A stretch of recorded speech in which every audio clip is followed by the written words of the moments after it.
Welcome back, everybody, to Two Guys in a Stack of Comics. My name is Reed. Along with me, as always, is Mike. Mike, you and I are due for a video talking about Conan, the world of Conan. Um, Scourge of the Serpent is the current event that they have going. We have seen that kind of as part of the main title. It was a little bit in some prequel stuff in Savage Sword as well. Um, but in addition to this event being really, really good, we are also getting really strong stuff with that Savage Sword Reforged, where they're reprinting classics. We're seeing Titan Comics do novels that are coming out in this universe. They did a beautiful Tower of the Elephant thing where they did Robert E. Howard's words, and they had an artist come in and drew these awesome two-page sort of spread things. I mean, the world of Conan is doing incredibly well at Titan Comics, but today, what we're going to talk about is the Scourge of the Serpent event that they're doing and why you and I are on board with this. Because you and I are on record of being people who abhor event comics. We outside of a Crisis on Infinite Earths or something like that, there's just very few of these that are worth the time. They are typically overpriced, overly complicated, ridiculous stories that ruin the stories you're enjoying because they tie into a book. And so, you're reading a great Spider-Man tale, and then for 2 months, hey, vampires took over Marvel. For the next 2 months, your Spider-Man comic has nothing to do with what you were reading because the Uh, company is pushing these dumb event stories that really absolutely have no consequences. They're doing it so different with this in that if you want to read Conan, you just keep reading Conan the Barbarian. And next to the point that Scourge of the Serpent came out this week, the next issue of Conan comes out next week, and that is a new jumping on point with a new story arc for readers who like that book. I yeah, truly appreciate what they're doing with that, Mike. For you, with how they're handling events and what they're doing with the Scourge the Serpent thing, how do you think it's being handled as someone who has a lot of historical context with this and that you've been reading for 30, 40 years? You've seen a lot of these events. How do you feel like Titan's doing on this whole thing?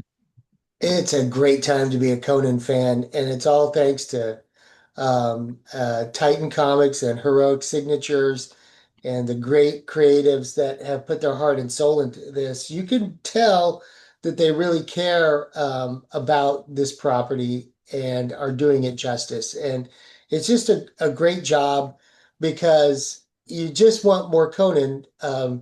But you don't have to, that was the ploy for the big two, was that if you had to understand, what was happening in Flash, well, you also had to buy Batman, you had to buy this comic, you had to buy the other comic.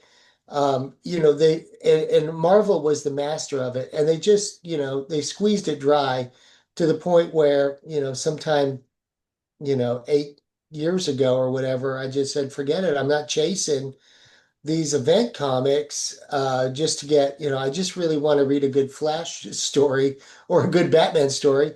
And I really don't want to, spend another $15 a month, chasing down. And usually, the connecting points were so weak, or sometimes they were too strong. And, it just got convoluted. But with Scourge of the Serpent, this is its own story in itself. You don't need to know what's going on in the main Conan line to pick this up. If you haven't been reading Conan and you just want a good Conan story, why you got this. If you like this and you want another good story, next week you can buy the new Conan book, which is also good. And Savage Sword comes out if you want a couple more good Conan stories, probably later in the month. And then if you really like that and you want a taste of nostalgia, well, you can read, some classic stories from the 70s by Roy Thomas and John Buscema in Reforged. So, I mean, it's Conan everywhere. And for one, am happy because, you've got great talent on it. And when they're reprinting stuff, they're reprinting the classics. And, what's not to love? But this comic in particular is really great because let me go to the first page. Okay, you see the green page there? Hmm. Robert E. Howard was a pulp writer. Never saw his work get put into comic books, of course, because he died, I think, in 1936. But anyway, he wrote what they call Howard verse, Hmm. where they try, Robert E. Howard fans, try and connect everything. One is the Thurian Age, which is King Kull, Hmm. the king of Atlantis, and then the Hyborian Age, which is post apocalypse, post Atlantis, is of course our boy Conan. But then he also wrote what was modern for him, which is ancient for us now. Characters in the 30s, like this James Gordon, who were like occult detectives. Yeah, And Caruana Gordon. Yeah. yeah, and those guys, sat around in dusty old rooms with books on the shelves and talked about occult matters and got into all kinds of shenanigans with the sorcery part. So some say Robert E. Howard created sword and sorcery with his creation of Atlantis and the Kull stories, and just love the way the Scourge of the Serpent once again, and they played with this last year a little bit, With where Battle of the Blackstone. Yeah. with the Battle of the Blackstone, where they kind of blended the three ages together to where this relic from You had the Solomon Kane in there too. Yeah. and Solomon Kane, right, from the 17th century. Um, anyway, this relic from a bygone era has passed down through the generations and it's enchanted. And so every era has a piece of the story. And I really think they did it well. What do you think, Reed? Yeah, I think if we talk about Scourge of the Serpent, what's so impressive, and this was done with Battle of Blackstone, is I typically don't like comic books that traverse different time periods with a time travel sort of element to it, and that they normally rely so much on coincidence and weird circumstances and out of character writing and things like that. And what I really like that Zub has done both with Battle of Blackstone and this is he seems to have spent a significant amount of time making sure that that's not the case with these, that it's kind of almost a bulletproof story where the events happen and they affect each other, but it's not something where you're like, oh, come on, kind of thing at all. And I think he spent a significant amount of time, you can tell, laying out the story to make sure that makes sense. And I think that's something we've always critiqued the big two on their event books is there's this huge push, good artist, good writer, 50 tie-ins, all this stuff. And then you read the main plot and it's like, dude, this is riddled with plot holes. Characters are acting so far out of character. Even the ones that are well received, like Civil War for Marvel, Iron Man turns into an out and out villain. And you're like, well, entertaining. You had to twist and manipulate Tony Stark and Reed Richards and really turn them into bad guys to make this plot work. Whereas with Conan, the rich world that Howard created, you can see that Zub is just simply taking these characters, putting on the board in a place where you could see some loose connective tissues to it, and it works really well. And I think the fact that these seem so planned out is what makes them worth it, as where event books and others kind of just seem like they threw something out. And you can tell he's having fun with it, right? Jim Zub is having fun. Mm-hmm. He's having to stretch and stretch his legs and create these tales. I mean, I think it's really ingenious how he weaves them together. Like here's a panel from the 30s timeline where the wife is enchanted by the serpent ring or relic, whatever she's wearing, and she goes mad. Mm-hmm. um and then the artwork, this is a new artist, but he's really good. Yeah, Ivan Gill. No, I think that's the other part that you and I have appreciated about Conan so much is that you can talk about differing quality, right? I think you can say there's probably a difference between some of the guys now and like Rob Villatori, who you and I, those first few issues with Rob Villatori's art, I mean, that's some of the best comic book art you'll ever see. I Um, know. but what I will always give them credit for is they get artists who fit the style of storytelling they have. And I think that's another thing Conan has done and continued over almost 3 years of this book now is that, you and I critique this a lot with DC. The Flash is an interesting character in that there is a difference between a good artist and a good artist for the Flash, right? Yeah. Jim Lee, probably one of the greatest comic book artists of all time. He's not a great Flash artist because the No. Flash ends up just looking like Batman in the Flash costume. He's too bulky, he's too big, it doesn't look It right. does. The same way that he draws everything is drawn into the Flash. And again, you appreciate it because it's Jim Lee art.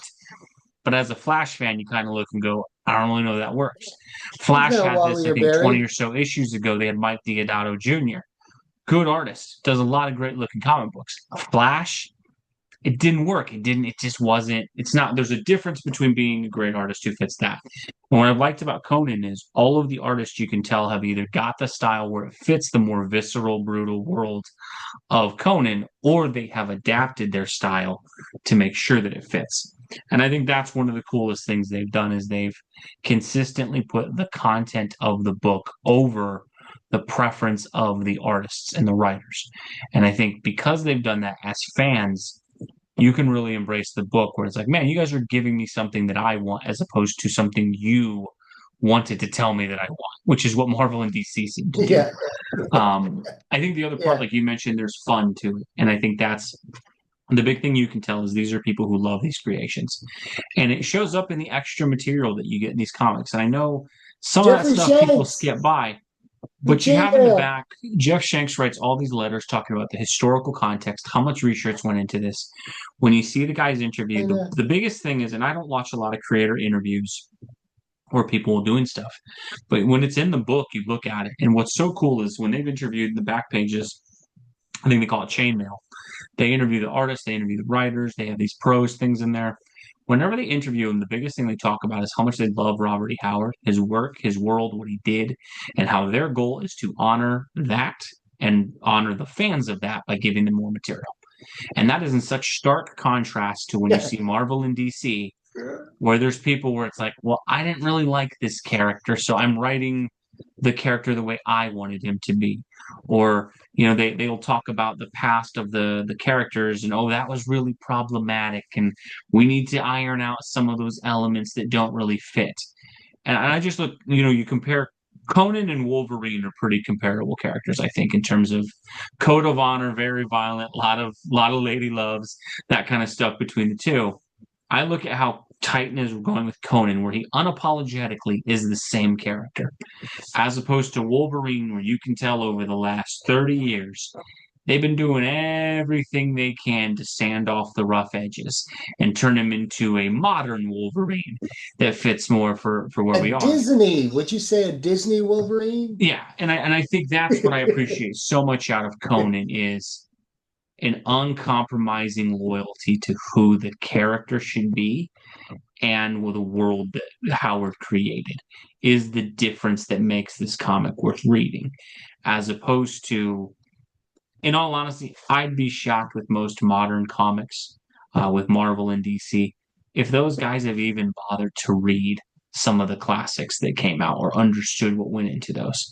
And that it just seems more, and I'm not saying all of them. I know there's some folks who, are modern folks who read that, but it does feel a lot of these comic writers and artists who come in, it's more like, I don't really care. I watched a movie. I think the character's cool. I'm going to write them as I want. And I think that's the stark difference that we see between the two. You pointed this out, Mike, to kind of close this on. There's a lot of Conan content right now. I think it's what's really cool for me. Why I like that they're doing that, and that we've got Savage Sword, you've got the monthly ongoing, you've got the event book, you've also got this Reforged series they're going, prose novels, novels they're writing, special things. One of the coolest things they're doing though is they built slowly. I love that this started with just one comic book that they got, and then they started doing things. We see so often they just X-Men, right? 16 titles right off the bat. No one's asking for 16 titles, but we're giving you 16 titles. I think the slow build and the way they earned fans is why this has worked. Do you feel that's something that has got you to where I know you're very selective with what you purchase. For you to be Yeah. buying 4 or 5 comics from the same universe is rare. To me, Yeah. it was the slow build that brought that on. Is that Yeah. kind of what got you on as well? Well, yeah.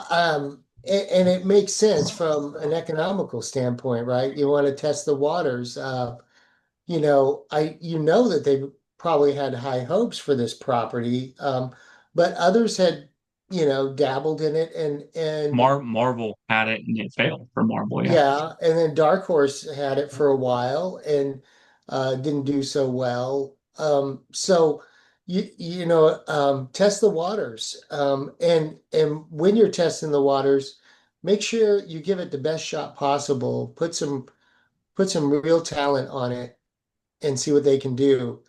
And you know, uh, for the indie comics, it's all about that. You can see what's happening with Flash Gordon, and the Phantom now is out. Yep.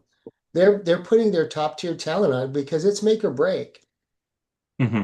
And for the big two, I think it's maybe not so much. But at any rate, you put out one comic, make sure it gets going good. I think they did a full year and a half It was before, close. Yeah, it was about a year before Savage Sword launched. and then Battle of the Blackstone Yeah, was Battle of about a year. Blackstone was after they'd done the whole year, and then Yeah, Scourge of Serpents year two. Yeah. and hey, and when they decided to do more, they didn't give us less. They gave us high quality every time. So you got my hats off to them. Yeah, it's the craziest thing in that I think Titans Conan the perfect thing of this is how simple making good comic books actually is. In that, Well, I well, mean, here's what I'll give them. This it's simple, but besides having DC a and Marvel talented don't do artist and this. writer, yeah, And so the biggest thing of why I think they show how simple it is, but why they're great is they're the only ones who seem to take the home run that's there. Hire a writer who loves the character. That's what a unique idea. it's a And concept. you know, Jim Zub loves Conan. He talks about you had the chance to meet him at San Diego. We had that in our YouTube shorts where you met him. The whole time he's talking about how much he loves the character. You didn't He hear, was so well, excited. this is my Conan, and this is what I want to do with Conan, and this is how I want to change him. It was no, he's the greatest Yeah, fantasy character that's ever existed, and I'm honored to write the like. What a yeah, concept! Hire someone who loves the character. Two, yeah, hire artists who fit the mold of what the character should be, and yeah, then put it with a company who's going to actually write comics that are intended to make the fans of the character happy. And it's so weird that that seems so simple, but we so often get from Marvel and DC writer who doesn't really love the character, and the whole reason they're writing it is I want the character to reflect what I always wanted them to be instead of what fans have wanted them to be. Artists who were available and big name enough that they're on the book, not necessarily a good fit for the character. And then thirdly, writing stories that fans don't want. And again, the simple layup of this Spider-Man fans for 2 freaking decades have been like, bring the Mary Jane marriage back. All right. And they did it in Ultimate Spider-Man. It works. And yet the main continuity will not give it to you.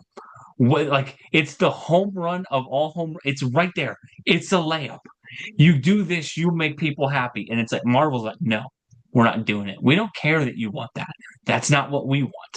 And I think Conan is amazing in that it shows how simple this actually is, but it also shows how smart that they are. That they're the only ones who are like, hey, what if we hired a Howard fan, an artist who draw the world well, and gave them stories they wanted? Wouldn't that huh, be good?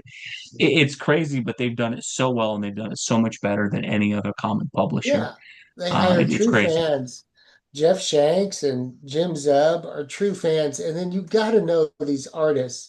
They grew up loving John Buscema and Windsor Smith and all the and greats. Yeah. Windsor Smith and all the greats. And yeah, they knew how to bring, because when they were teenagers, they were probably copying Windsor Smith and Hmm. Buscema, like I was when I was a kid with that How to Draw Marvel Comics book. I was trying to draw like John Buscema.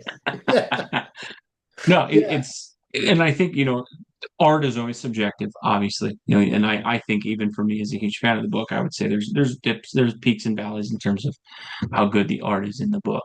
But what I will give every artist on the book is you never feel like they cheated. I think that's the no, one thing with Marvel Comics is sometimes I'll get an issue and I'm like, one, this is a substandard artist, or two, even if it's not a substandard artist, these pages where like it's an all white background in the character's face, and that's like half the comic. Yeah. Whereas Conan, every artist, whether you think they're the greatest artist in the world or not so great, they draw the backgrounds, they put the details in. None of it is, and I don't like cursing much, but none of it is half-assed. Every Yeah. single one of the pages that you get, every panel has detail, has a lot of world building into it, and you feel like that artist, like they may not have done the best job, but man, they gave their freaking all on that, and that's what we deserve as comic book fans. And I think it's Look at these fantastic to get panels. that. Look at that art. I mean, they put a lot into that. Yeah, I for mean, sure. it's just drawn well. The shading, the coloring, everything is on point. Yeah. They're just knocking it out of the park. No, Thanks, I think, Titan. Thanks, quite Heroic frankly, to Signatures. close this out, if you want a comic book that appreciates you as a reader, that appreciates your dollar, that takes you seriously and your feedback seriously, and that is actively saying, we appreciate that you bought this comic book. Not, we want you to buy 50 others. Not, we want you to be a different fan than you were. Not, hey, if you liked Howard, we don't want you because we want a new generation. If you want a publisher that truly values your dollar, values what you do, you're not going to find a better comic than this on the stands. And again, you and I are not associated with Titan. We don't get paid anything for this. Nothing. You and I think the biggest reason we talk about this book so often, you Man, and I as comic book fans have been burned so often by publishers who seem like they don't give a crap and want to make you pay as much as you possibly can. This is the complete opposite of that. And it's so awesome to have a book like that. I know, and we're 2 years in, and they're just gearing up. Yeah. We got Reforged this month. Yeah. So they're firing on all cylinders, and I'm loving it. Yeah. And Absolutely. I know there's a lot of Howard fans out there that are loving it too. It is a great time to be a Conan fan right now. Absolutely. Let us know if you guys have been reading Conan, you've been keeping up with this stuff. Let us know your thoughts on it down below.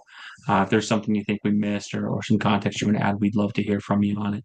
But largely, Mike and I, we started this channel as you know, we wanted to kind of not necessarily always be positive, but bring out the good things in comic books that are there and kind of have that. And when you have a publisher that does this, if you are somebody who has been burned out with comics, you say, I know there's a lot of folks who echo, hey, the big two are terrible and comics are modern, comics are bad. This comic is the antithesis of everything that's driven you crazy about comic books, where they're trying to constantly get more and more money from you and give you less and less quality. This is the exact opposite. And I think it should bring your faith back in modern comic books that there's still some people who love this as medium as much as we as fans do.